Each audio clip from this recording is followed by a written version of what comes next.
sad Poor story. little thing. I know. Gosh, I hope she's okay. Throughout the week, this whole week, we are going to be checking in with Tess, the super organized super mom, of how she keeps things going in her busy household and cuts down on stress and increases organization. Yeah, and today she's tackling the garage. Yeah, because a lot of folks, the garage is pretty much a place where you just throw stuff, It's right? a wreck. So does this mean you're going to come to all our garages and organize? No, definitely not. But we will be sharing some tips with you. All right. You guys are, I'm laughing because Olivia's like super organized. Not that organized in the garage. This is my garage, guys. And we moved in here a few months ago. You can see this is not that bad right now, but it can get pretty bad. Stuff sort of just put against the wall. We're going to get to that a little later on, and with the help of Danielle Wurth, who is a professional organizer, Worth Organizing. Yes. Thanks for joining us. Yes, I know you have thanks for tons having of us. tips that we could all use. What is your first tip when someone's going to tackle the garage? First thing to do is really decide what do you really need, what you can get rid of, purge those things out, and mark them accordingly. So everybody in the family knows, hey, this is donate, he's ready to go, and get passed on to someone else who can use it more readily. And the funny thing is, Danielle found this. She's like, what's this for? And I'm like, to donate, but Yes. it's been sitting here because I've been waiting to find the remote for it Yes. to donate it. And you can mark that needs remote if Okay. you find it great. If not, that's fine. I love that idea. Danielle always talks about repurposing things you have and keeping things together. So what are your tips on that? Love using bungee cords. They're really fun. They're very versatile. They come in all different sizes. You know, I don't know about you, but I can never get that darn sleeping bag back into the case. And these rip pretty easily, so it's a handy way to keep it I love together. that. You can also use it for these odd-shaped items that are multiples. If you're going to get the cords, they come in all shapes and sizes.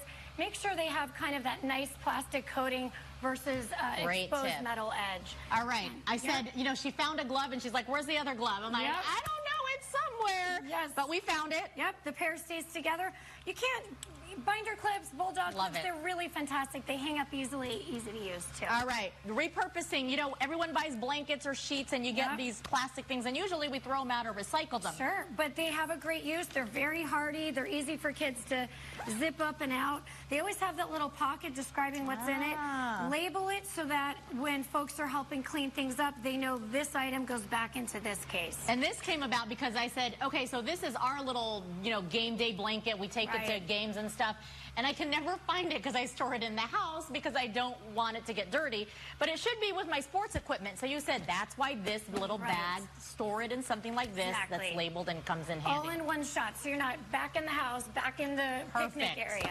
Okay, everybody has paint, right? All that extra Yes. paint from the different walls, and probably like you guys, you keep them in all this. This is a fraction of what I have. And you know what? In Arizona, too, we've got to think about things are going to dry out. They're messy. But, you know, I came up with this idea. Love these jars. They have the attached lids. Really makes it easy for touching up. You've got the lid to work on as well when you're dabbing. And, you know, these oil-based ones shakes it up really easily. Nice. You can avoid the mess of the stir and stick and everything. And then put a nice label on it. Use chalkboard ink with that and labels. If you don't want to go through the jar effect, you've got some smaller ones. This is another option you can use as well to label up. I love it. And again, she found all this in my garage, including this. I don't even know where this is when I think we painted the kids, one of the kids' rooms blue, obviously. But I can toss that out.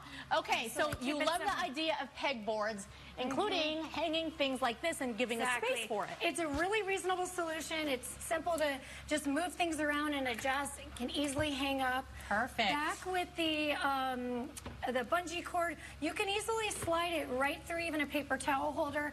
Keep it there for easy cleanup and then throw things in the trash. So I love it. So we had this pegboard when we moved in, but I didn't know what to do with it. So Danielle said, here, you have all these attachments that were hidden in the drawer. Yep.